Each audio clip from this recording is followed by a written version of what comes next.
Yeah, there's a lot to fix with Michigan State football, but amongst them on the top of the list, recruiting. Can Pat Fitzgerald solve all of our problems? Let's talk about it.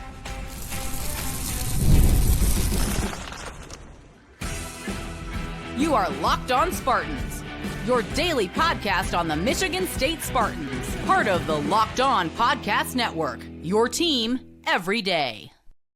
Today's episode of Locked On Spartans is brought to you by Game Time. Download the Game Time app, create an account, and use code LOCKEDONCollege for $20 off your first purchase. Spartan friends, Spartan family, Locked On Spartans listeners, how on earth are we all doing? And not just any old busy week here, but signing day week. Guys, thanks a lot for making Locked On Spartans your first listen every single day right here on the number one ranked Locked On Podcast Network. Please rate, review, subscribe, comment below the commit you're looking forward to the most. But before we get into all the signing day fun, what's going to happen Wednesday, the top storylines, we are joined by the man, the myth, the legend. That is Allen Trieu of 24/7 Sports. This guy knows all things recruiting.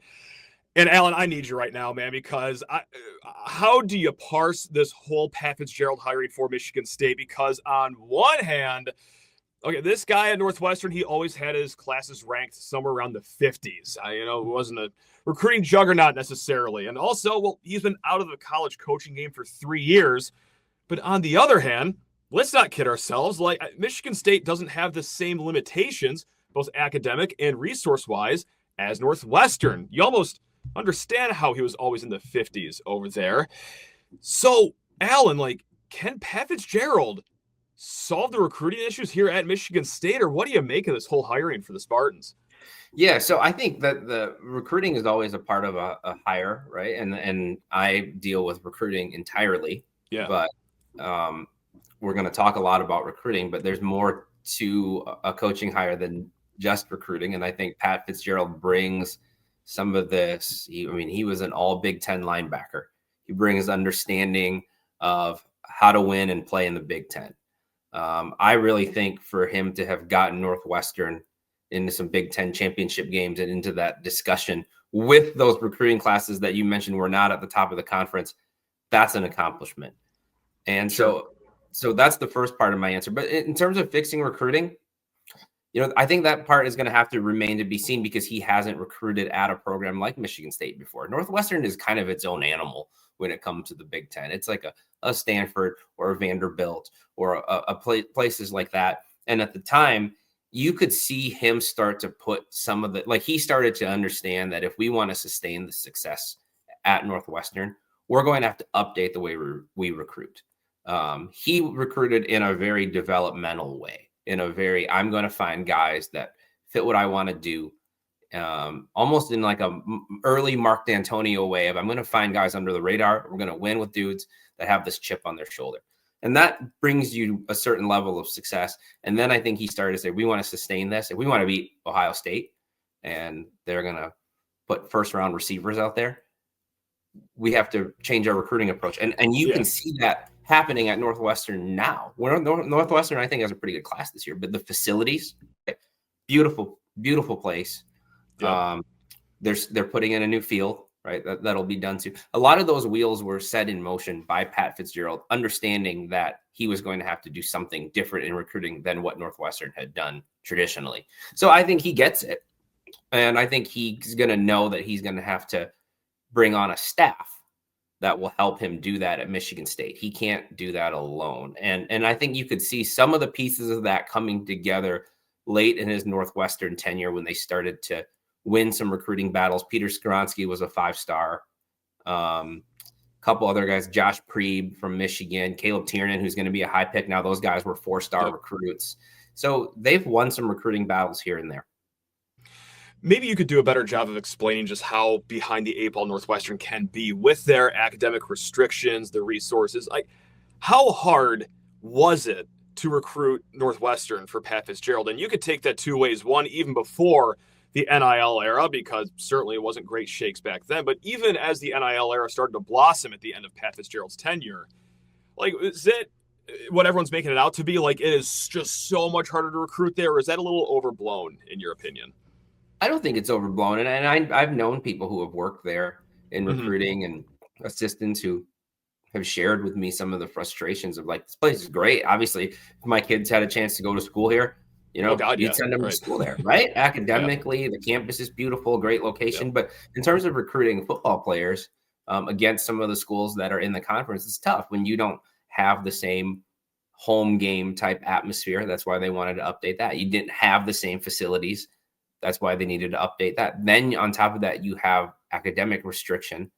It is. I don't think that part of it is overblown at all.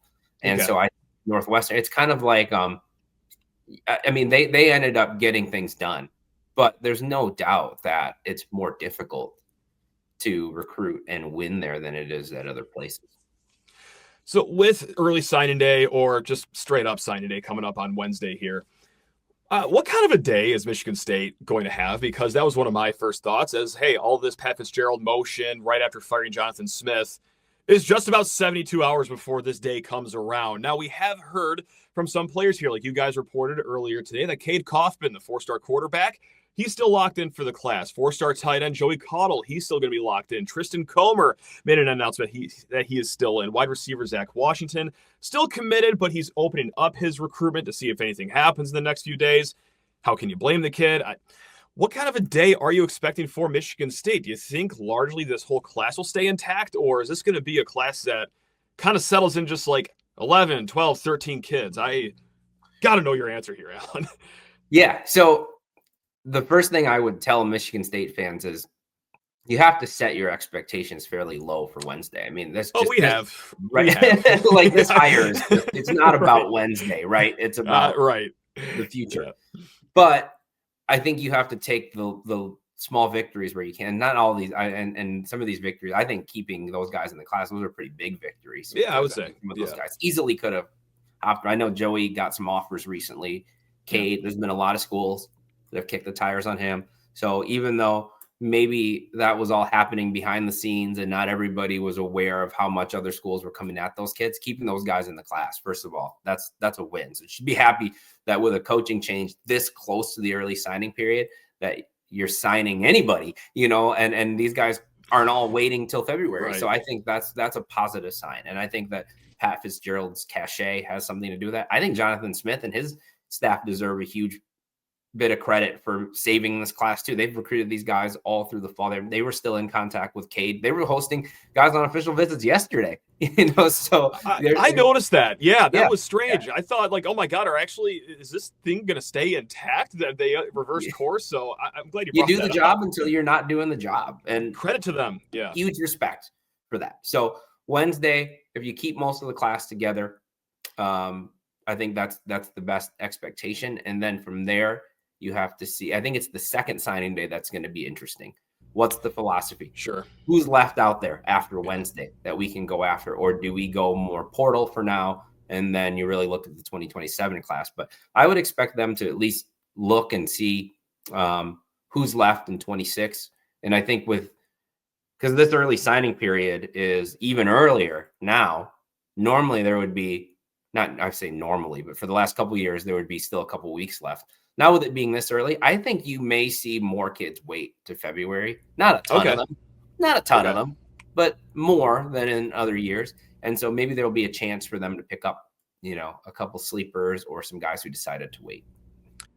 Plenty more to come with our guy, Allen Trieu, like flip candidates. I mean, who are you going to keep an eye on? But first, let's keep an eye on this going on from Omaha Steaks, guys. The holidays always feel a little easier when you already know the perfect gift. And yes, that is Omaha Steaks because they're making it almost too simple this holiday season. Whether you're treating yourself this season or sending something memorable to family and friends, Omaha Steaks delivers handcrafted perfection right to the door. And this week is the best time to jump in because, the cyber sale, it's here, guys, and the deals are huge.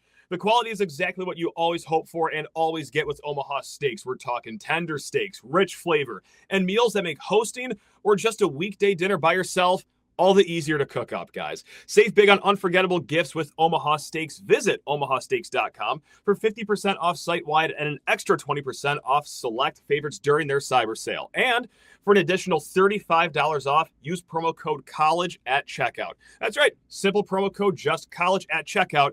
That's omahasteaks.com, promo code COLLEGE. Terms apply, see site for details. Also, guys, Game Time. the greatest ticketing app in the world. Just used it the other day going to Ford Field. Why did I use it? Because it is the simplest to use ticketing app out there.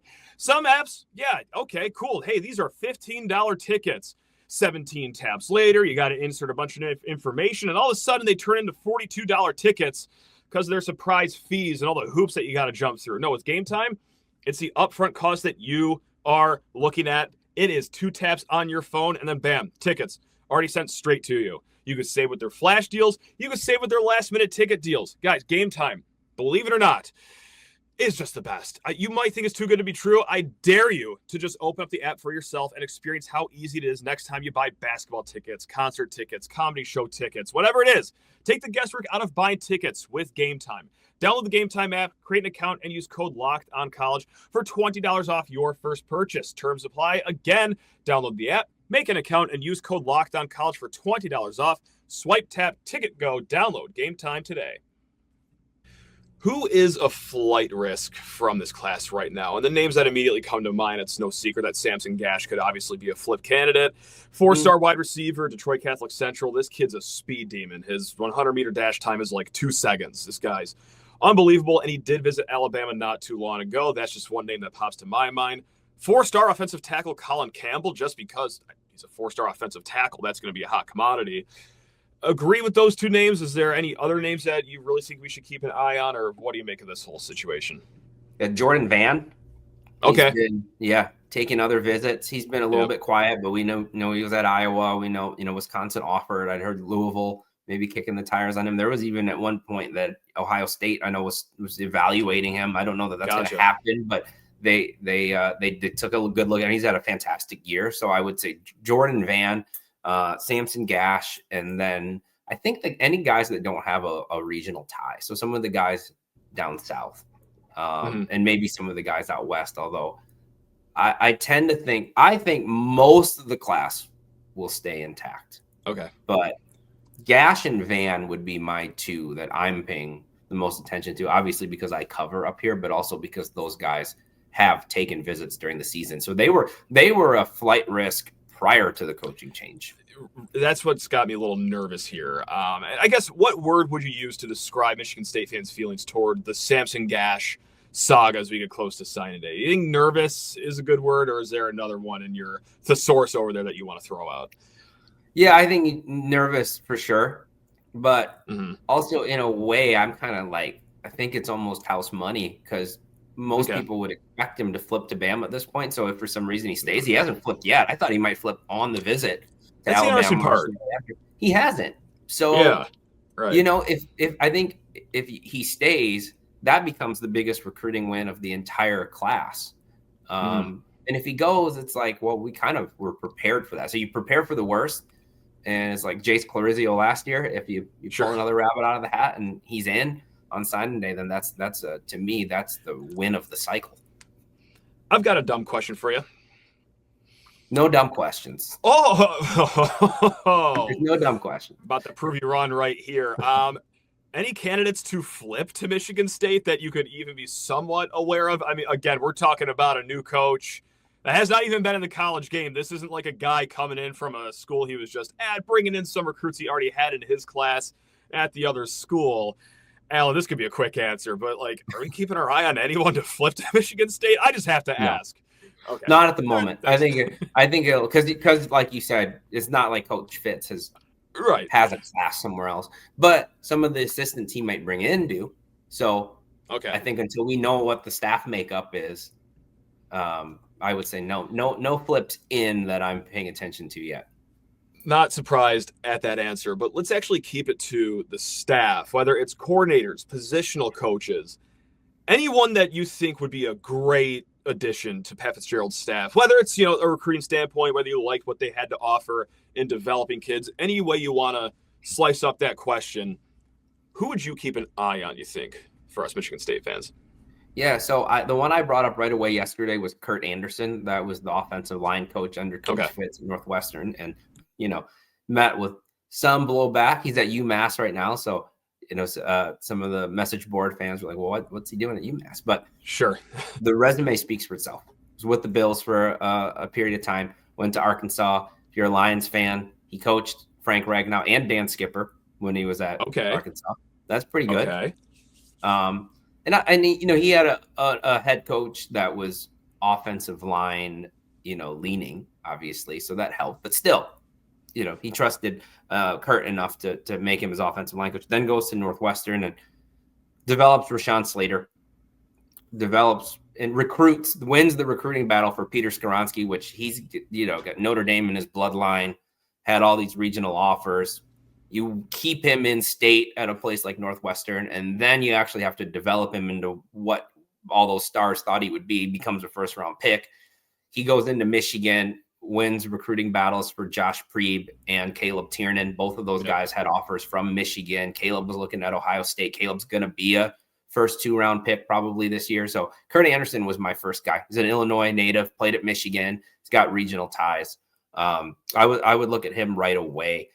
The kind of pipe dream, Lou Ianni, he's the running backs coach with the Denver Broncos right now, but he's a Northwestern grad who spent time with Coach Fitz and that staff. I probably have to give him additional title than just running backs. And I don't know if he wants to get out of the pro game or not, but this is a guy who at Toledo had Kareem Hunt, goes to Iowa State.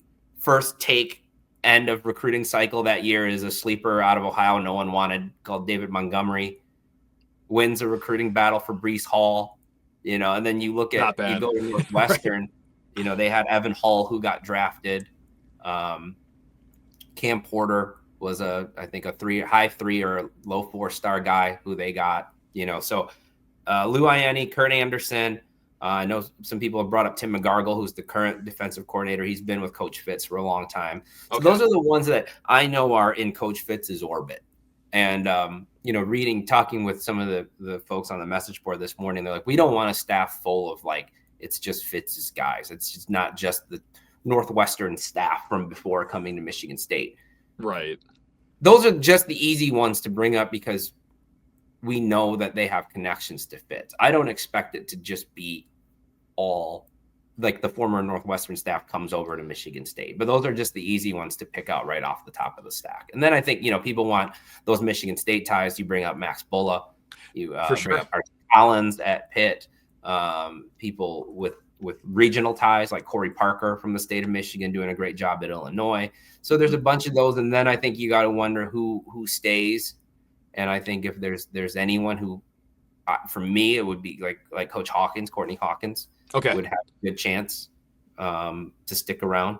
And, another one that's interesting, and I'm just speculating here that, a guy who spent time on Michigan State staff who's now at Northwestern is Harlan Barnett. And he did a great job at Michigan State. Oh, that would be interesting. Bringing home the prodigal son, our substitute teacher for the 2023 season. Oh, man. Yeah, he's at Northwestern. So I was just saying, I wonder if he'd be interested. That's a fascinating little bring. Don't know. I have no idea if he would be right, interested. but I have no idea if there were. I don't believe there were any kind of bridges burnt or any kind of hard feelings or anything like that. So that's one that just crossed my mind yesterday. I thought, I wonder if he's good. The problem right now is there's so many DB coach candidates. Right? Talked about Archie, exactly. Talked about Corey Parker. Lamarcus Hicks does a great job at Northwestern.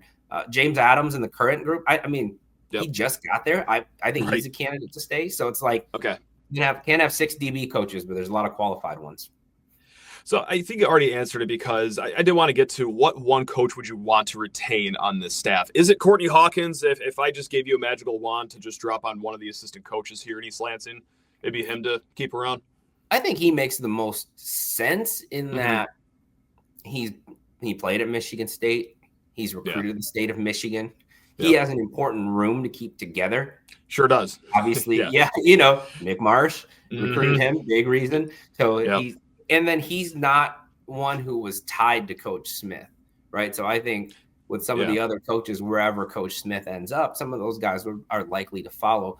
Coach Hawk doesn't have those same kind of ties. So he makes the most sense. Coach Adams, again, I think because he just got there. And he came in because he's recruited the state of Michigan. He had an impact right away in this class. Braden Thomas flipped from Iowa State because of Coach Adams. Jordan Vann flipped from Virginia because of Coach Adams. So I think he's got a little bit of some clout behind him to be able to make the case that he should stick around. So confidence in Pat Fitzgerald moving forward here. I mean, again, we all just started the show with this. Let's complete a circle here. 3 years away from the game. I obviously, wasn't winning massive recruiting battles at Northwestern because of the limitations and everything we've already discussed. But new resources, new energy, could be some very new and real donor energy here in the near future. And hey, money solves all problems, right, Alan?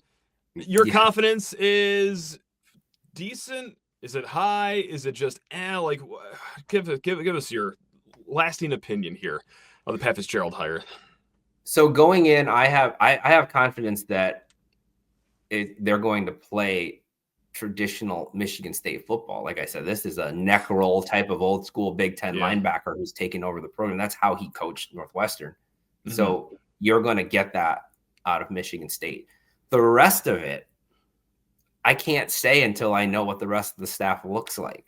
Sure. It's hard. It's hard to know how they're going to recruit. I can't predict. I don't know who the DPP and the GM is going to be. I don't know their philosophies. Don't know what the rest of the staff is going to look like in terms of where they're connected, where they can recruit.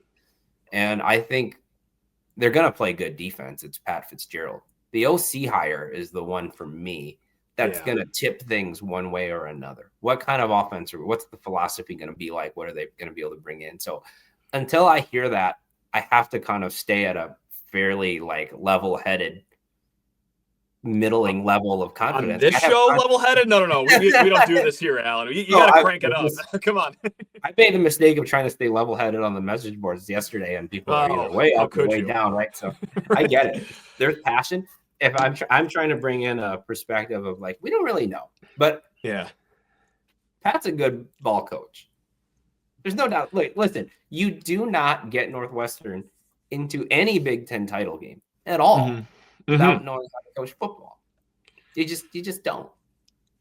I'm right with you though. I am fascinated with the varying degrees of how people are accepting this. I had one friend text me, and this is much nicer terms than he used, but basically he was going to jump off a bridge here because they hired Pat Fitzgerald, where within the same 5 minutes, I'm getting a text from my dad saying that this is a home run hire. I love this. Life couldn't be better right now. I mean, woo-wee, people are all over the map here on this one. I can't bbelieve it. That's why I'm kind of in the middle at 5 out of 10. I'm just in this weird spot, kind of just, I like it. It's signing day week. I know it's signing day week when I go to the grocery store and I'm being asked questions about, literally in line at the store today. People are like, is Strom Moore going to be around next year? Amazing. What do you think of Pat Fitzgerald, right? I'm trying to buy salt for my driveway. Right. But my neighbor said something interesting.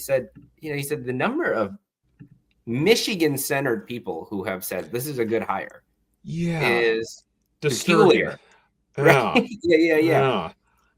And I don't, I think for one thing, there was a mutual respect between Pat Fitzgerald and Jim Harbaugh that I saw in some of the coach meetings. I even ran into Coach Fitz at a Michigan summer recruiting camp, and I thought, this is odd. I've never seen an opposing in-conference head coach at another school in the conference's camp. Fascinating, yeah. And he not only was there, he spoke to the campus. Wow.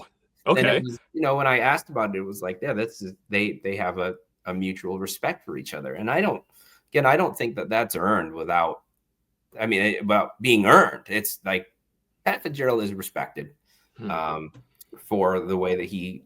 So I think that coaching and the philosophy and the culture that he's going to bring, that's not in question. I do think that Spartan fans are right to wonder what recruiting is going to look like, because this is a much different type of program to recruit to than where he just was. But he's been around. He knows. And I think that some of the hires he's going to make are going to be ones that have definite, recruiting will be a big piece of those. So, but until we know who those people are, and I think the off-field hires are almost just as important. Till we know that, it's hard for me to give you more of a grade on this. Oh, that's fine. I put you in a tough spot because, the support staff is going to matter a ton, and how much money is coming into Michigan State, because that talks, Alan, these days. So we'll see. Hey, we got a lot to talk about, guys, here in the near future. Sorry, go ahead. Let me say this. Yeah. There were Illinois fans who were a little bit and Brett Bielema kind of hoping for a new name, when he got hired, not like Yes. a retread, right? Not Right. somebody who was already in the conference, left, excited. How excited should we be? There was, when he got hired, there was some question about that. And it turns out guy's a really good football coach. Yeah. And I think that's what we're going to look back on this in a couple of years. And so I think if you look at, in my opinion, and this is a much different Big Ten than Pat Fitzgerald left, right? Mm-hmm. And I gotta I go would play say in so. Eugene and Right. go play USC and places like that, right? So I thought, well, it's going to be much more difficult for schools that aren't those schools to like have. But then you look at what Illinois has done. You look at what Indiana's done. You even look at the season that a school like Minnesota has had. Yeah. They could win. You can like. I hope. Yeah. Right. Yeah. I've kind of forgot what that feeling's like, but in theory, this program can win again, and they should, because I want to be happy again, Alan. I like doing happy shows, and as fun as coaching and new hire shows are, I don't want to do this every 2 years necessarily. I would like to actually talk about the same guy for a 3-4, dare I say, 5-year stretch. So if we could just be blessed with that, that'd be great. I don't think that's too greedy. But hey, Alan, and listen, as a friend of the program, I want you to be happy. That means so much. Yeah. That's the nicest thing anyone said to me in the last month. Thank you so much, Alan. You're the best, man. See, Alan cares, guys. And he cared enough to come on the show, preach all things recruiting. He is the best, especially on such a busy week. Holy smokes. Thanks a lot for carving out some time to talk with us, man. I cannot thank you enough. Guys, you already know who he is. We'll plug him anyway. It's Allen Trieu of 24/7 Sports. This guy is all things recruiting. Guys, go check him out over at that fine website over there. And guys, until next time, we'll be back. We got a basketball game tomorrow night that we're going to talk about. We're going to talk more about this Pat Fitzgerald thing until the cows come home. Guys, content heavy week right here at Locked On Spartans. But until next time, take care of yourselves. Love you all. Go Green.